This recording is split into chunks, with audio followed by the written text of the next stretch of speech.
Welcome to ThreatTank, a podcast covering the latest threat intelligence, threat response, and insights about the security landscape around the globe. I'm your host, Tom Gorup, Vice President of Security Services at Edgio, and today we're going to be diving into the recent high-profile IT outage, exploring what happened, what the impact was, and really what we can learn from it. Joining me today are Richard Yew and Matt Fryer. Welcome, Richard, Matt. Happy to be here. Thanks for having me. Awesome. Thanks for having me here again. Yeah, again. So, Matt, since you are new to ThreatTank, who are you? Introduce yourself. Happy to. Matt Fryer, I'm the CISO architect over at Fortinet. So my background is a long road of cybersecurity, from individual contributors as a project and program managers working directly in Security Operations Center on application security, all the way to mid-management, all the way up to CISO and executive for security operations at a couple of different organizations. So I have a kind of a background between working directly with enterprise within corporate, as well as federal government and civilian DoD level government stuff. So awesome. That sounds like a lot of fun. It's kind of all over the place. It's like a shotgun approach to security. Just do everything. I feel like that's a lot of people in security, especially the last decade, right? It's a lot of figuring things out along the way. And Richard, how about you? I know you've been on before, but introduce Richard Yew. Who is he? Yeah, Richard, I was wondering if you're going to say Richard needs no introduction, but here I am. Richard Yew. So I'm the VP of Product Management at Edgio. So I am in charge of the developments and go-to-market strategy for our security portfolio, as well as applications, edge compute, as well as a web performance line of business. Awesome. Well, again, welcome to ThreatTank. I think it's going to be a fun episode. I think we have a whole lot to talk about. Especially this event happening, nearly a month ago now. So we get a little bit more information, a little bit more details on the back end. But before we get started, I love to start all of our podcasts with a question. And for everybody listening, they have no idea what this question is. So are you both ready? You ready for this? I was ready as one can be. Yeah, it didn't really matter. I was going to read it again. Yeah. So, all right, here's a question. You are now a superhero with the most mundane power imaginable. What is it, and how do you use it to save the day? You're a superhero, the most mundane superpower imaginable. What is it, and how do you use it to save the day? Mundane superpower. So we get to define around mundane superpower. Yeah. Let's see. Mundane superpower. What's a good mundane superpower? Let me think. I don't know. Maybe you can, when you breathe, you maximize O2 intake. Oxygen. I don't know, man. I mean, just being able to grow a beard like you guys, I mean, that's superpower, man. It is pretty mundane, right? Accelerated. What do you do with this thing? I can change the world, Yes. Accelerated follicle growth allows me to look good and manipulate people to do the right things and not the bad things. Right. In an era of misinformation and disinformation, you can use your good looks to create good things throughout the world. Awesome. That's part of the Neanderthal in me. Just the hair just grows. It's the Irish in me. That's a Neanderthal. The red comes from Neanderthal. So I heard. So is that right? There's less red and more gray in it. When you get cybersecurity long enough, the color goes away. You get the grays. So Richard, yours would be beard. Do you grow a beard? Oh, I'm imagining you now with a beard like mine, like planting it on you. That see, the reason I mentioned beard is because I was thinking about hair. Like my most mundane superpower is to just have the hair grow the same way and stop growing at a certain length, so I can just wake up, not have to worry about my hair, turn on my cameras, and do whatever I gotta do. That I don't know, save 30 minutes of hair doing. Of my time. Yeah, it's powerful. I have like 4 cowlicks. You know how hard it is to deal with that. That's pretty mundane, but still useful. Yeah, I would That's hate, that useful. would I be, like to wake up every day with the same hair and just. yeah. It's like not trying to figure out what you're going to wear. Like if I didn't have to manage my hair, that'd be great. I've tried to shave. I shaved it during COVID, but my wife really isn't having it. So the struggle is real. I The had other mundane superpower consolation. would be being able to take shower with your clothes on and not get them wet, right? That's great. Getting consolation, I told my wife I was going to shave my beard because Uh, she was like, your beard will poke me, blah, blah. I was going to shave my beard. And her response was, no one will ever trust you. So you have to keep your beard. You can't trust me without a beard. Like, that's fair. I can It's get funny. behind You're hurting my feeling now. that. All right. So let's jump in. So what happened? CrowdStrike pushed out an update, and it caused some problems.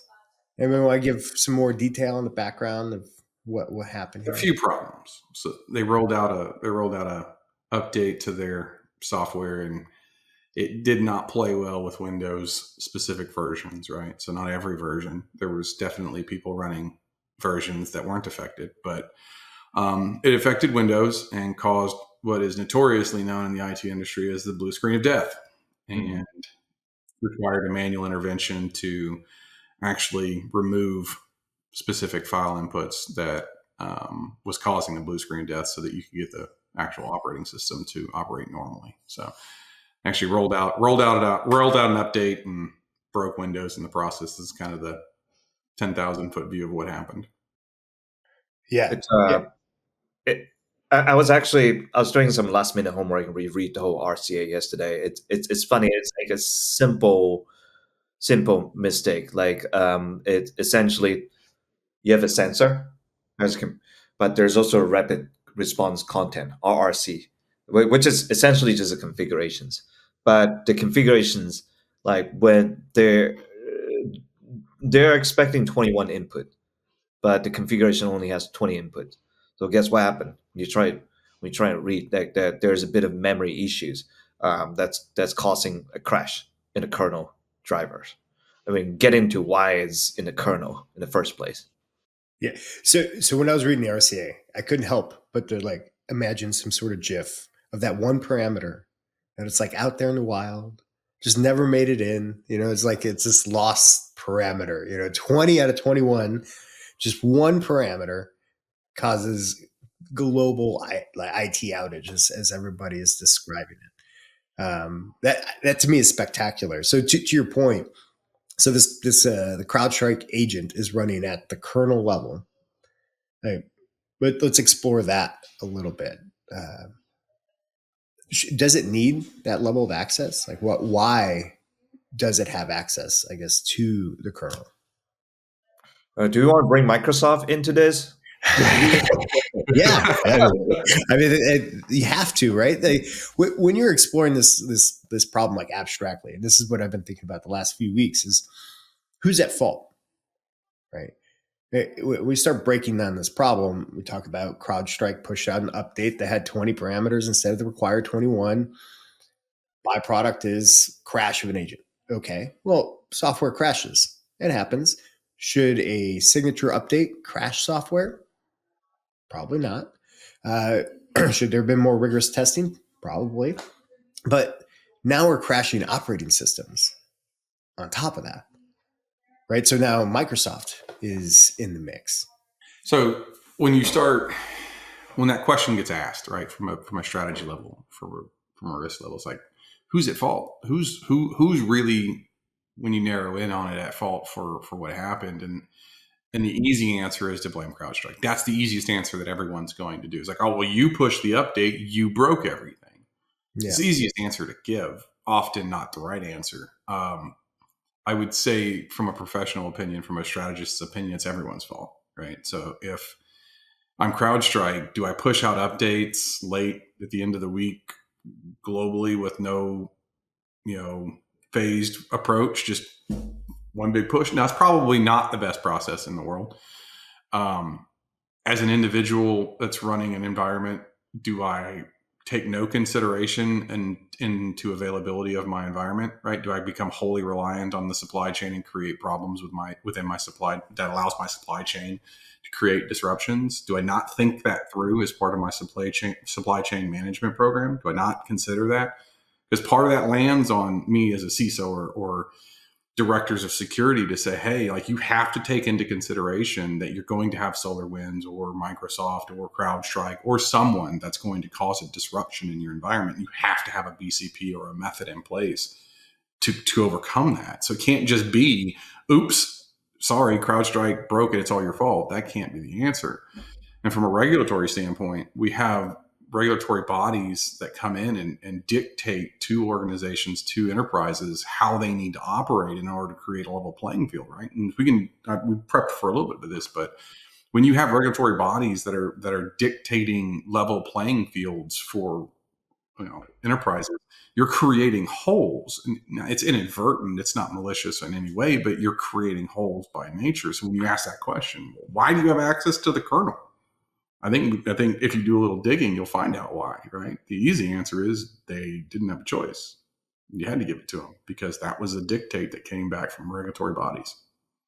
Yeah, I think it all comes down to anti-competitive law. So, for example, part of that is that Windows has Windows Defender. It has if Defender is the only one that has access to kernel, right, to be able to install kernel drivers, right, then it gives Windows Defender an unfair advantage, right, in order for free market competitions, right.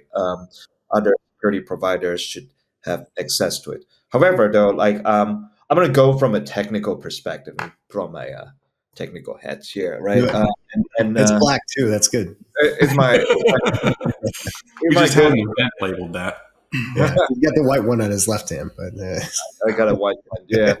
So what happens was that according to expert opinions, right? A lot of the security features requires kernel level access to really perform their functions. And you might argue is that, hey, why is it just more on the Microsoft side?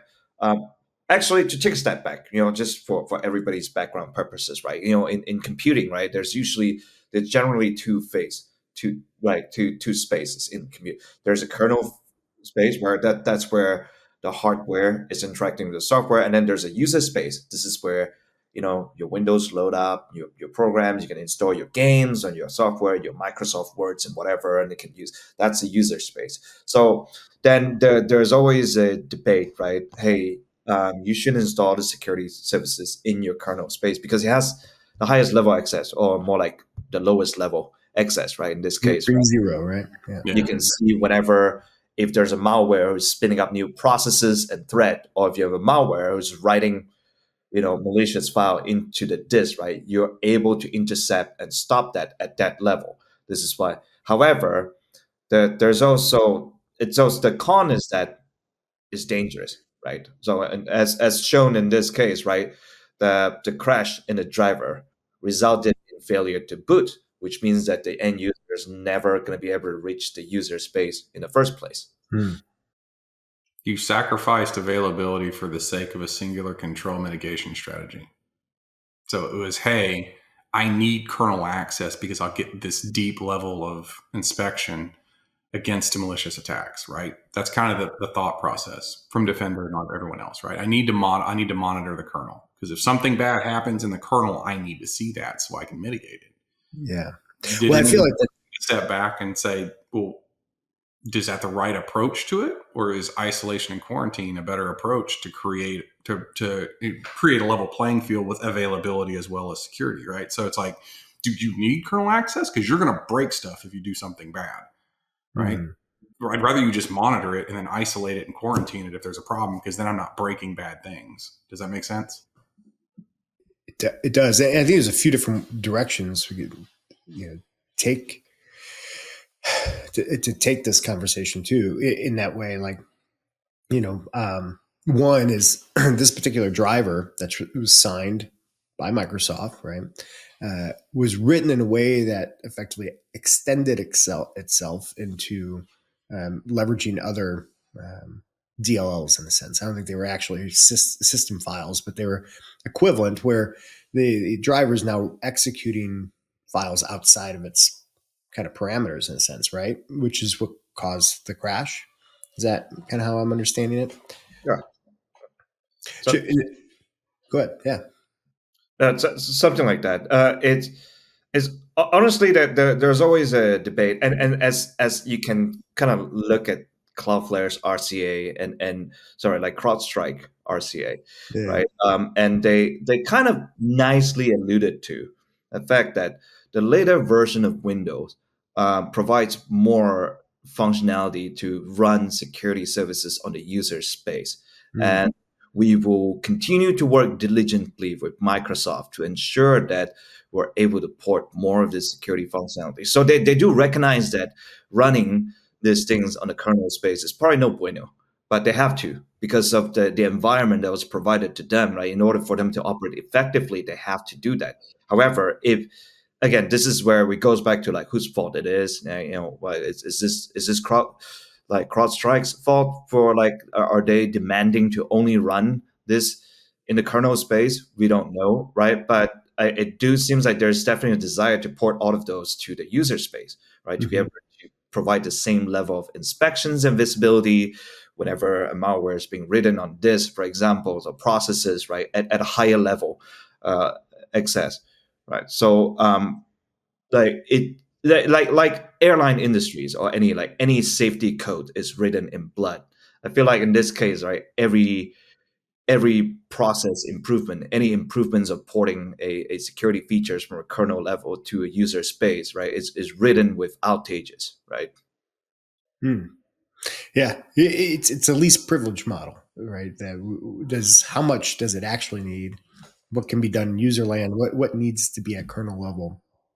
But when I think about this too, I wonder, the way you were describing it earlier, Matt, was almost felt like a security culture thing, right? Mm-hmm. We need more visibility, more access. We need to be able to see all the things all the time. And did we do this to ourselves from like a security culture Oh yeah. standpoint? We Oh have yeah. to get agents on everything, like add Everything. more software. When you get into like security operations, for the most part, you talk to like the strategists 10 years ago, they wanted the logs of everything. Give me the logs of everything. It was like this a model of send me everything possible until they realized pretty quickly that there's no way to do all of that. You know what I mean? You're taking all this stuff in. So there's this culture within security of like, just give me access to everything so that I can do my job. And you never took a step back. And the Jurassic Park reference, right, is you want access. Should you, right? It's should you have that access? Should you be doing this? It's not that you can, it's should you, right? Mm-hmm. And we never, as a culture in security, we're starting to figure that out. And we're starting to take that step back and go, okay, do we need that access? Is there another strategy in place where we don't need that? We can do it a different way, right? Because the other way will be a little bit more safer, create a better availability program, or has a better response time if we do have a problem, right? There's a lot of different analysis that goes into that, but we've done it to ourselves to the point that if we need access to everything, and we're stepping on our own toes in the process of that, right? Give me access to all these things, right? Give me all the simplest analogy you can give is like, send me all the logs, right? But you missed 30 different attacks because you had 55 gigabytes or petabytes of logs that are flying into your SIM, and you only had 6 people reviewing them. Yeah. So Reminds me instead, of the target breach, right? Back in yeah, the day, you wanted everything and we gave it to you, but you couldn't do everything with it because you didn't have the ability to do it, right? Yeah. So maybe take a step back and start understanding what you can do, and then analyze that, and then take the access that you need to have. So we're starting to see that shift a little bit, right? Whereas in industry, we've always just been send us everything. Security industry has been give me everything because I need it all, and never took the step back to say you can't do everything you need to do because you don't have either the technology or the people to pull it off. So let's create it. Yeah, one thing along those lines I've been thinking about is security is I know it's a shot at my own job, I guess, is security is just a patch, Yeah. right? At the end of the day, security is just a patch for, either something the human did, bad configuration, clicked on the wrong link, wrote some bad code. Security is just a patch. How do we get to, something I've been thinking about is the zero-sum budget approach to security.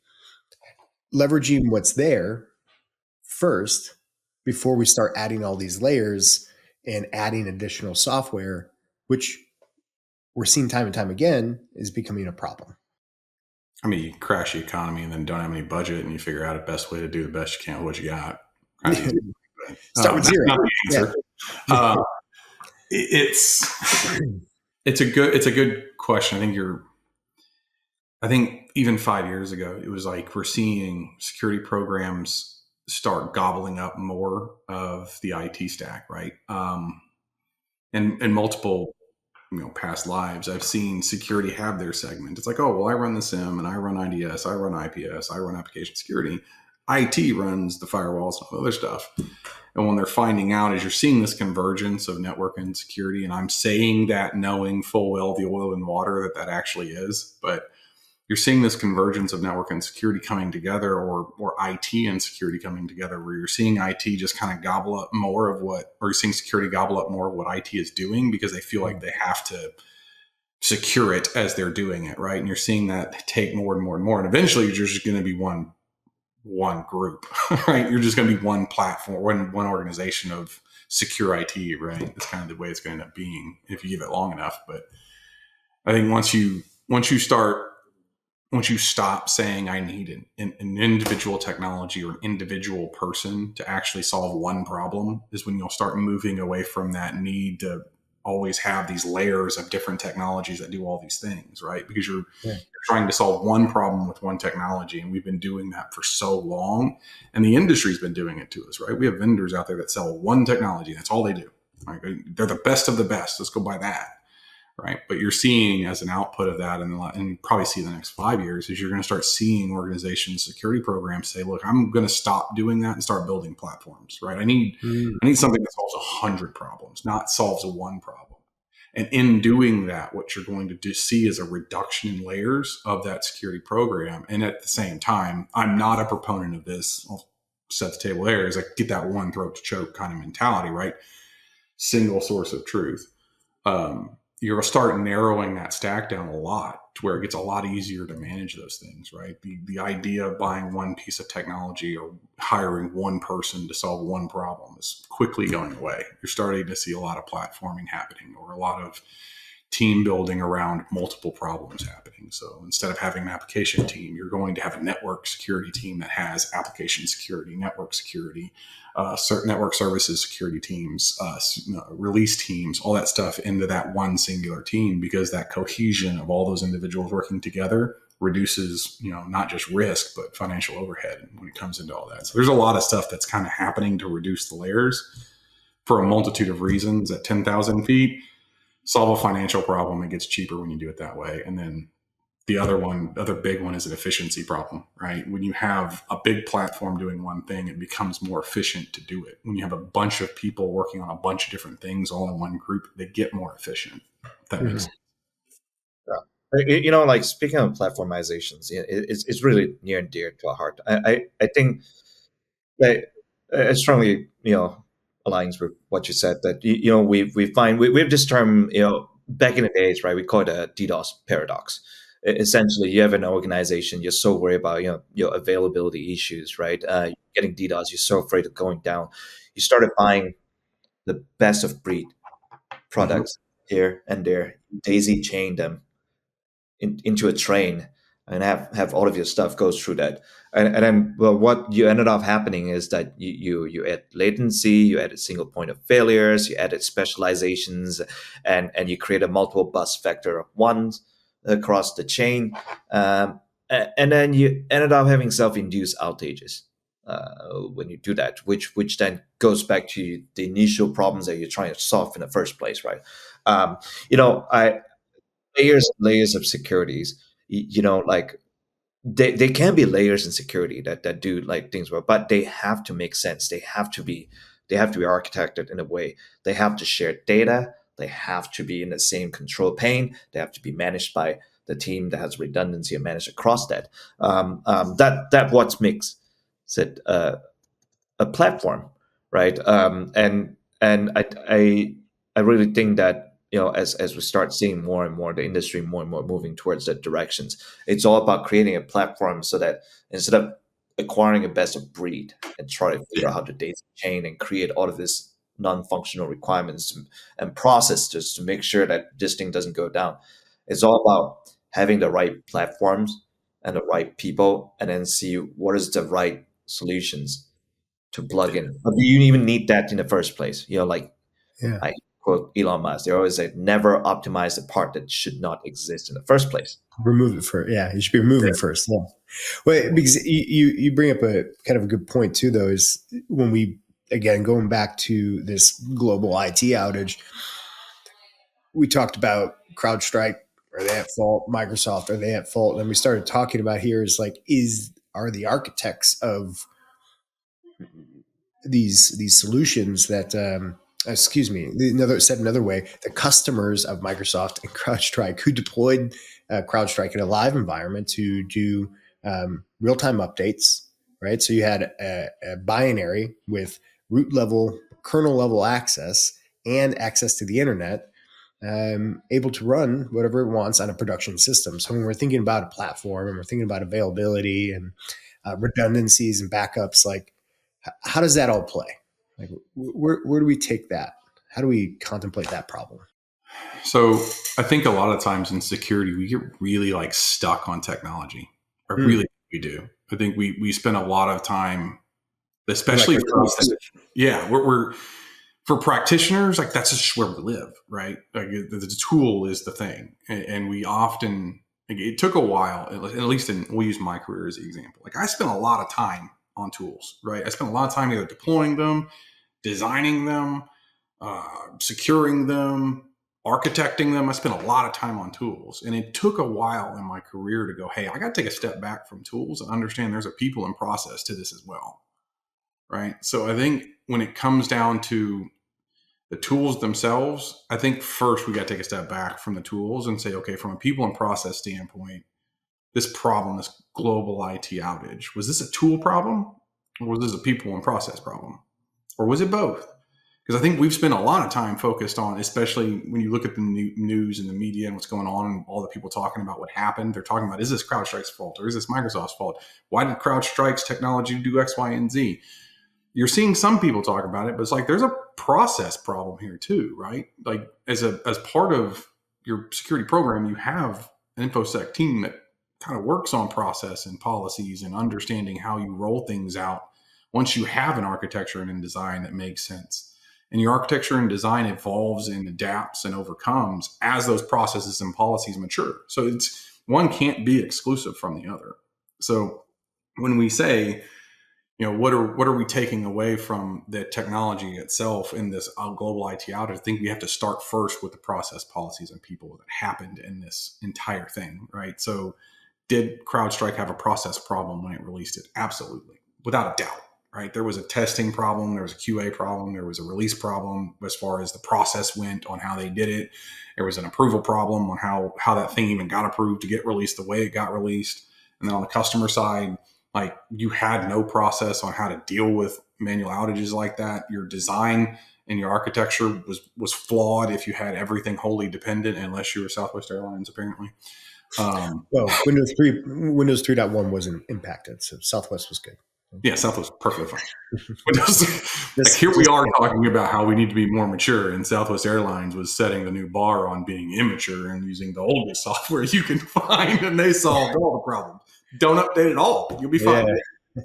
Well, I think also Delta has been accused of some of that as well, as some of the articles I've been reading and the back and forth between CrowdStrike, Delta, and Microsoft. Because I mean, ultimately, this is sometimes I think that's something that's lost on us, right? In general, is there are people, humans. There's a human element to all of this, everything that we do, and at the end of the day, I was reading articles of. There was one lady, her and her husband were on vacation, and their vacation got extended another 7 days because of Delta cancellations. Right? Sounds like a good problem. Maybe if you could afford it, because I also was, the response on that was something like their policy is like $30 a day. It's like, well, okay, what are you going to get for $30 a day? Sleep in the car. McDonald's costs you $30 between the two of you these days, So, but there's a human element that I think we lose, we lose ourselves into this, tool, solve these problems. And then we forget, who are we solving this for? What really, think about that individual that's impacted as a byproduct of our decisions. Do we contemplate that, when we make these sorts of moves? We had a family friend that was in Atlanta, if you can imagine, when all of this went down. And Atlanta, as far as those listening that aren't aware, Atlanta is a major hub for the airlines, right? It's one of the biggest ones in America. So she basically got her plane delayed, sat there for 2 days, still got delayed, and then said, okay, well, we can't wait. Let's go get a rental car. Well, there was no more rental cars because everybody got a rental car. Yeah. So now they're trying to figure out all this stuff. So taking it to a personal level, right? Because it can get hard when you make these decisions to say, how can this impact the people? Well, there's so many of them, you can get lost in how universally or globally impactful this can be. Sometimes you just have to take it to an individual level and marry it to your person and say, okay, well, if I make this decision, what impact can it have? Well, Susie can be stuck at the airport for 4 days, not be able to get a rental car. She's sleeping on the floor at the airport waiting for her flight to get rescheduled. And why did all this happen? It was because we made a decision to push an update, or we made a decision to become flat in our architecture, or regulatory bodies decided it was only fair that everyone has access to the kernel, or all these decisions that inadvertently have adverse effects to the person. And do we ever stop and think as to why, right? And kind of the easiest example is hey, having access to the kernel, everyone having access to the kernel, who does that help? Right? It's well, we got to make it fair because Microsoft will just roll Defender out to everyone. Well, that's not how the market works, right? Yeah, I would absolutely have Defender, but I can count on 2 hands and 9 fingers how many people don't like Microsoft, right? So it's you're right, you're leveling the playing field, but half the market would have bought CrowdStrike anyway. So you're saying that CrowdStrike has to have kernel access to level the playing field. Well, the market's going to buy what they want to buy, whether it has kernel access or not. I think you're creating an artificial level playing field there to do things that you think are right. And then by all means, they probably are in those cases, but not realizing the adverse effect of doing that, right? It's interesting. And the people you impact by doing it. You know what I mean? Of all of the conversations, in the blogs and the Reddit posts, and talk about whose fault it is, what happens, who's headed worse and whatever. But so far, I haven't come across an article talk about the cost, the cost of this. I mean, of course, I mean that we can talk about. I mean, how much it costs, how many hours per persons to go manually put in the boot disk and fix manually update that to bring back those hosts, right? But it's how do we even quantify the impact of people just flight delay, getting stranded? I mean, is this impacting hospital? Is this impacting 911 emergency services, right? With that, what are the costs to that, right? It's so far I suspect it's going to take us a long time to figure out exactly the impact, and I don't think you can quantify that with money, right? Of course, in the amount of lawsuit, the class actions, and how much there's a payout, right? There's monetary dollar assigned to everything, but I think the impact of the life, the time lost, potential life event that would be happening is potentially unquantifiable. And at the end of the day, that's the people that we're impacting if we don't do things right. Yeah, 100%. So I'm reading. I was reading. I saw numbers ranging from 3.5 million to 8 million computers that were impacted by this update. And bear in mind, this was in 79 minutes. So they rolled out the update at 4 a.m. UTC, and in 79 minutes took down upwards of 8 million computers. Right. So, spectacular event. And I mean, for what it's efficient. Huh? It's efficient. Right. I mean, think about that. Their rollout of new updates, amazing. They were able to touch 8 million computers in such a short period of time. I think the rollout was like within a minute. They were able to hit all these. And then as these machines started coming online, as the morning rolled up, that's where the impact. But yeah, there's significant costs. So two more questions before we close this out. One is, what do we think the impact to the security, the reputation of the security industry had on this as well? What more hesitancy do we see, or have we seen, in executive level agreement to bring in new security tooling and technology? I would say not a huge one. I think you're going to get these big red flag, bomb go off people where it's like, it's so horrible, right? And I read a lot, and I think you're seeing a lot of the professionals, the guys that have been in this business long enough. They say, well, can you imagine how much this cost CrowdStrike and how bad this was for CrowdStrike, blah, blah, blah, blah, and talk about how bad this is for CrowdStrike. And then you have the small voices that are coming out saying, yeah, but how much did CrowdStrike save you? Right? They've been around a long time. They've had one incident in how many years? Yeah. Right? I mean, they've saved a lot of companies from a lot of malware, ransomware, a lot of breaches, a lot of stuff has been saved because of CrowdStrike.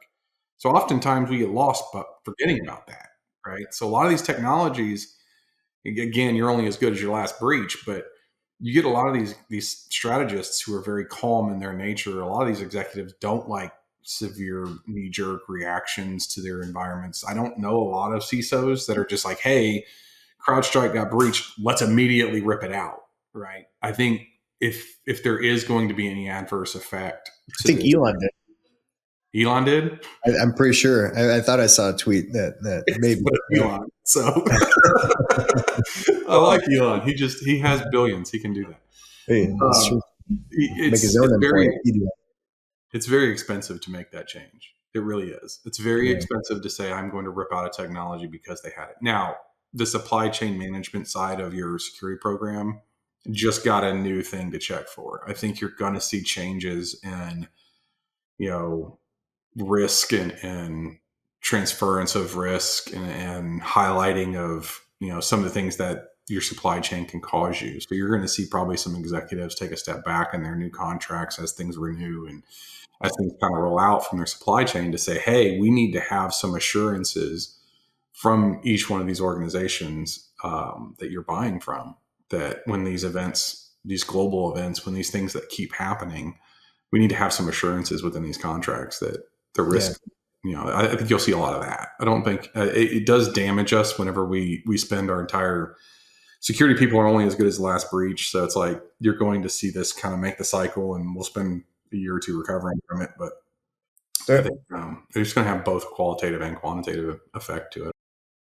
There's a bit of that, for many years, right? We've always been trying to, at security, we used to be the organization of no, right? So now we're trying to portray and work well with the business. Security, when done well, we always say security is like a good strong brake on a supercar, right? It allows you to accelerate fast and move fast because you can brake hard, right? But now, obviously, there's going to be some trust issues, right? Because it doesn't help with we'll always say, hey, we're not here to slow down the business. We're not here to add complexities and issues to the business. But obviously, there's going to be a bit of trust issues that, hey, you said that, but then look at what your tool did to me. Well, it's not like, I don't think anyone's going to change that, like of like the needs for the security anymore. But it does not help with the stories, the perceptions that people still have that, hey, this guy is just trying to make my life hard. So of course, there's still works to do to try to convince our non-security peers that, hey, we're not here to slow your process down. We're not here to say no to what you're doing. We're here to try to help you run faster. We're trying to implement DevSecOps and have secure CI/CD pipeline because we want you to ship secure code faster from day one. You don't have to slap on new security stuff like after the fact, right? But of course, like this kind of incident sets us back a little bit. But I do think that industry still recognize that, the fact that security is not the one, that the intention is not to slow down the business, even though crap happens from time to time. That's great. Yeah. The best analogy the best saying you can give to that, and it kind of sparked as you were saying it, and Tom is going to smile. I know he's going to smile.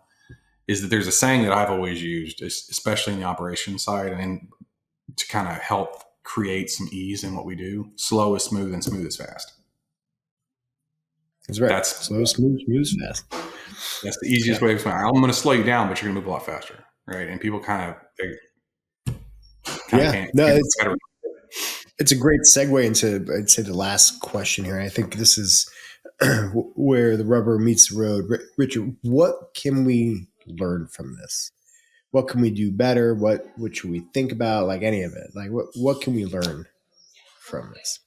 Well, what we learned is that security is everybody's business. Availability and uptime is everybody's problem. Just because a particular vendor makes you go down does not mean that other people don't bear the responsibility. It goes back to like who the finger should be pointed to, right? I think, like I said, to be holistic, think about your process, people, process, technologies.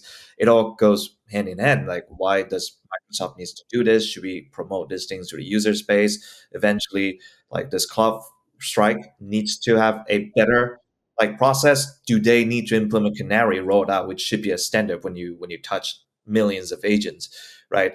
So, and does corporations need to implement the right process, right, to ensure that you account for this kind of apocalyptic event, right? So to me, right, it's that you can't look at things in a single dimensions. Things just has to be viewed as holistic. If there's any call to actions, it needs to be a joint call to actions between your supplier, between yourself, and between your. I mean, it shouldn't be Microsoft should just work in the vacuums. Microsoft should work with CrowdStrike and their customers together and make sure that they create resiliency going forward. Love it. I think that's a big takeaway is, working together more. We often see vendors working in these silos and not being introduced to each other, and that's a really good takeaway. How about you, Matt? Yeah, I think it's kind of along those lines, right? I think the big call to action is not to step away from security. It's kind of to lean harder into it. I think that the takeaway when I see these things happen isn't like, oh man, we really gotta, go least privilege and really start, cutting back on what these people are doing, blah, blah, blah. Like, that's not my reaction. My reaction is, okay, well, we have an availability issue. Let's lean into that. Right. It's to lean a little bit further into maybe a different segment of what security is and solve the problems. I think that's kind of the call to action, is take a step back and understand what you're doing with your program. Right. Is this something that caused you a huge problem? Well, your step back should be what are my processes and policies around the other pieces of this triangle to make sure that when things like this happen, I have a better response to it. I can't tell you how many 3 a.m. phone calls I have gotten over my career because someone's BCP was trash. Right. And then they blame everyone else. It's like, oh, it was so-and-so's fault. The help desk clicked on a link. God, man, I can't believe that. Well, you're down for 2 weeks. Well, yeah, it's their fault for clicking the link, but how is it their fault? It took you 2 weeks to recover from it. Right. So I think the call to action for a lot of these organizations, for us as leaders, for the vendors themselves, is to kind of just take a step back and analyze how you're doing things in security and adjust those for those things that happen. There's always going to be things that happen. Everyone's worried about Black Cat. Black Cat is the thing. It's the boogeyman behind the curtain, right? Now it's supply chain. Now there's Black Cat. There's now supply chain is the other big boogeyman. All my vendors are just trying to sell my data, or they're just trying to crash it. Yeah. It's kind of like, take a step back, man. Your call to action is to go. We should all be doing annual reviews of our program. This is the call to action. Do a review of your program. Find out where your gaps are, because you have them, whether you believe it or not. You have gaps. Take a step back and review it. Take a look at it. Understand it. Look at your contracts. Become best friends with legal. There's a lot of things that are going to happen here. I don't think running away from it is going to be anyone's solution. And don't stay. I'm not a panic button guy. I think Tom knows that. I don't ever slam on panic buttons. So people that are hitting the panic button going, man, fire CrowdStrike, I think it's probably just responding from emotion instead of analysis, right? Jarek, who's a CISO, I think, for waste management, I read his stuff on LinkedIn and I was like, he's 100% right. CrowdStrike solved a lot of problems, and no one's acknowledging that right now. They're just saying CrowdStrike's, bad guy, bad Yeah. guy. It's like, no, man. Yeah, I think as Richard mentioned earlier, security is everybody's problem. Yep. And at every part of the organization, whether it's in IT, it's in engineering, it's the security team themselves, HR, finance, like everyone needs to be partaking in that and really taking a hard look. Well, we're at the mark. It's awesome having you both. I think it was a great conversation. I could probably carry this on for at least another 45 minutes, but I know you both have places to be. So I appreciate you being on the show, Matt. Once again, thanks, Richard. And to everybody listening, thanks for listening. Stay frosty.